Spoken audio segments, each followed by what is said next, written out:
Maintenant que vous êtes prêt à partir en enquête, vous êtes chasseur de fantômes, vous avez trouvé un lieu, il va y avoir une grande question, ça va être matos ou pas matos. Alors il faut savoir que nous, par définition, les chasseurs de fantômes, nous devons avoir de l'équipement. Puisque c'est ce qui fait qu'on n'est pas médium justement, on ne peut pas ressentir les phénomènes, les voir, les entendre. On est obligé d'aller les mesurer, les quantifier avec des appareils. Et c'est ce qui fait toute l'essence justement de notre démarche de chasseur de fantômes. On est obligé de les observer, de les mesurer, de les quantifier. Donc on est obligé d'avoir du matériel. Mais j'ai envie de vous dire que tout ce matériel, en fait, ça coûte quand même un petit bras. C'est quand même relativement cher. Et si vous voulez vraiment investir dans du matériel, il faut vraiment bien réfléchir.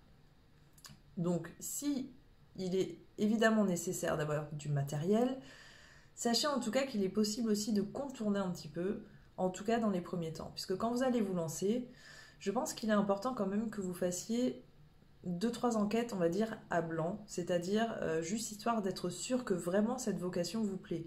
Parce que je sais qu'il y a une sorte de fantasme quand vous regardez les vidéos de chasseurs de fantômes et d'enquêteurs, où vous vous dites, ouais, ça a l'air trop trop cool, mais il faut savoir que derrière tout ça, il y a un montage qui fait que la vidéo dure une demi-heure, qu'on vous a mis tous les meilleurs moments, mais on vous met pas tout le reste en fait, on vous met pas il devrait y avoir d'ailleurs des making-of pour montrer à quel point c'est pas si évident tout le travail en amont, tout le travail après, les déplacements, parce que parfois vous allez être amené à aller loin, l'installation, le repérage et après l'enquête en soi. L'enquête en soi, c'est pas une demi-heure de pur phénomène et c'est fini. C'est vraiment 8 heures de nuit, souvent dans le froid, dans le noir, dans des endroits humides où vous pouvez pas vous asseoir, dans des positions inconfortables, à avoir peur, à avoir faim, enfin toutes les émotions et les sentiments que vous pouvez imaginer.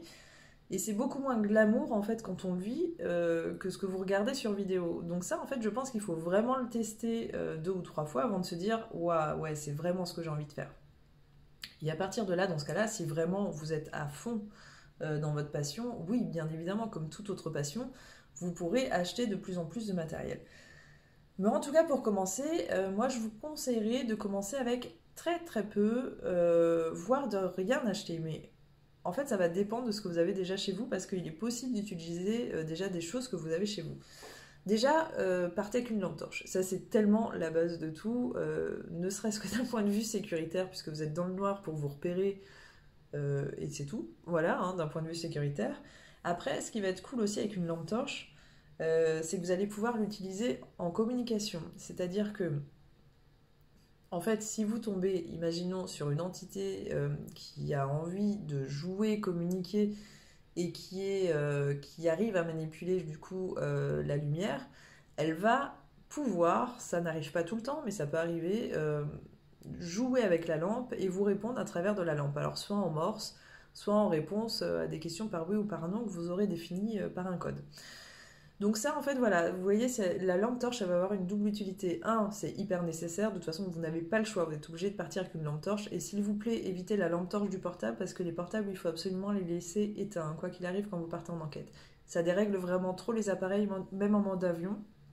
Donc on évite les applis sur les portables au maximum. De toute façon, ils sont pas réellement assez élaborés, les derniers smartphones, à part si c'est vraiment les derniers. Pourquoi pas tester avoir une ou deux applis, mais de toute façon, c'est pas hyper recommandé. Si vous avez des appareils de mesure, d'avoir un portable même en mode avion. Donc, on évite la lampe du portable et on prend une vraie lampe torche. Et vous pourrez du coup l'utiliser pour tenter des communications. Ensuite, si vous voulez avoir au moins un appareil pour quantifier ou avoir la possibilité d'observer des phénomènes paranormaux, vous avez deux solutions pour lesquelles je vous dirais que c'est pas mal de commencer parce qu'en plus c'est pas trop dur à utiliser.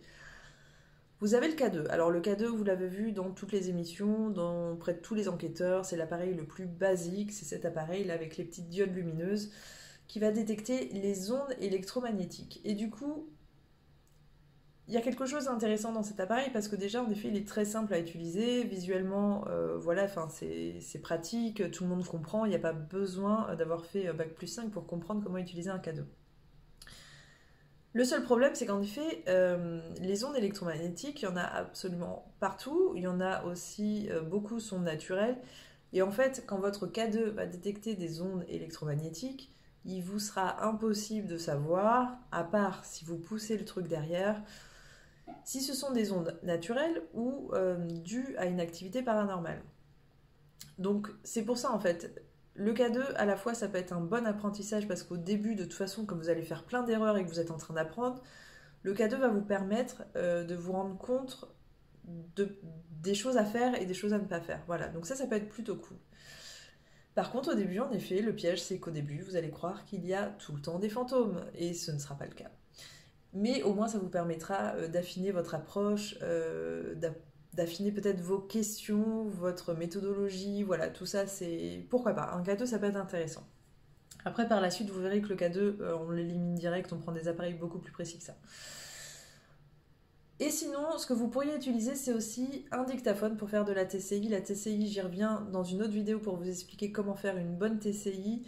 Mais avoir un dictaphone, déjà on peut en avoir un chez soi. Il y a des dictaphones numériques qui sont pas chers, ça se trouve partout, ça se trouve à la FNAC, absolument partout.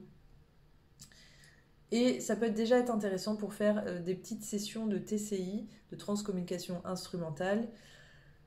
Et déjà de vous rendre compte en fait, déjà d'un point de vue de l'apprentissage, vous verrez quand vous ferez des erreurs ou pas, et d'avoir pourquoi pas des PVE. Donc moi j'aime beaucoup la TCI, donc c'est pour ça qu'en général, ce que je vais recommander aux personnes, c'est ces 3 objets-là pour commencer. Donc il peut y avoir un investissement pour le K2 par exemple, donc ça va dépendre en fait si vous avez déjà une petite somme de départ, un K2 ça peut coûter 50-60 euros, un dictaphone ça dépend si vous l'avez ou pas, et lampe torche c'est pareil. Ce que vous allez pouvoir prendre chez vous aussi, par exemple, c'est pourquoi pas des babyphones. Babyphones, après tout, ça peut capter certaines voix, donc vous pouvez les mettre dans des pièces et les utiliser. Pourquoi pas aussi, je vous dis dictaphone numérique, mais pourquoi pas un bon vieux dictaphone à cassette, ça peut aussi très bien marcher. Voilà, il y a des choses peut-être que vous allez pouvoir trouver chez vous et que vous allez pouvoir recycler, parce que de toute façon, tout ce qui est matos de paranormal, à la base, était matos pour un autre corps de métier. Hein. Maintenant, les ingénieurs commencent à créer vraiment des appareils qui sont vraiment cool. Bah, à la base, c'est des appareils qui ont été transformés, qui étaient déjà existants pour d'autres métiers, genre électricien, des choses comme ça. Hein. Donc voilà, c'est des choses qui sont développées. Donc pourquoi pas vous récupérer des choses et les recycler pour que ça en devienne des appareils de mesure pour vos enquêtes. Maintenant, pour trouver du matériel, par la suite, si vous voulez vraiment vous développer, en fait, j'ai envie de vous dire, ça va dépendre de vous, ça va dépendre de ce que vous recherchez et ce que vous voulez vraiment démontrer. Il y a des gens qui vont se concentrer sur les EMF, il y a des gens qui vont faire beaucoup plus de TC, il y a des gens qui vont être beaucoup plus spirit, qui vont faire beaucoup de Ouija, beaucoup de choses comme ça.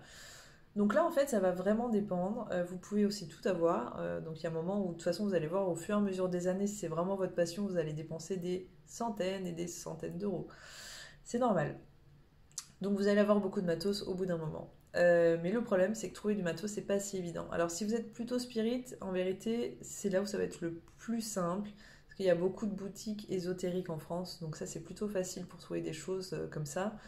Voilà, des pendules, des Ouija, des choses comme ça. Par contre, si vous êtes vraiment branché matos pour quantifier et mesurer, des boutiques qui vendent du matériel, il n'y en a pas tant que ça. Et moi, les 2 que je connais, elles sont aux États-Unis. Donc ça veut dire faire des commandes aux États-Unis, c'est hyper cher. Sans déconner, je pense que la dernière fois que j'ai fait une commande, les frais de port m'ont coûté 70 euros, c'est énorme. Donc si vous faites une commande, moi je serais vous, si vous avez un entourage ou des personnes qui sont intéressées par du matériel, faites une commande groupée, clairement. Et après, bon, ce que vous allez trouver en matériel, par contre, c'est génial. Hein, c'est vraiment du bon matériel, assez innovant. Des fois, il y a beaucoup de matériel assez nouveau. C'est un petit peu, au début, vous allez voir, vous allez vraiment vouloir beaucoup dépenser, mais il faudra vous restreindre. Il faudra vraiment vous restreindre. Ne dépensez pas tout votre argent dès le départ, en tout cas. Donc moi, les deux fournisseurs que je vous recommande, c'est ghosttop.com, je vais vous mettre tout ça en barre d'infos, et The Ghost Hunter Shop. Voilà, donc c'est 2 sites que j'ai utilisés qui ont beaucoup de matériel en tout genre. Ils livrent en France, ils livrent en général sous 2 semaines. Par contre, en effet, les frais de port sont très chers, mais on n'a pas trop le choix parce que finalement, c'est très étonnant. Il y a beaucoup d'enquêteurs en France, même dans le monde entier, et pourtant, il n'y a pas beaucoup de fournisseurs qui se sont développés. Mais en tout cas, voilà, c'est les deux là que je peux vous recommander. Il y en a peut-être d'autres. Si vous avez d'autres noms, n'hésitez pas à le mettre en commentaire. Mais voilà, en tout cas, pour commencer les enquêtes avec du matériel, ce que je vous recommande.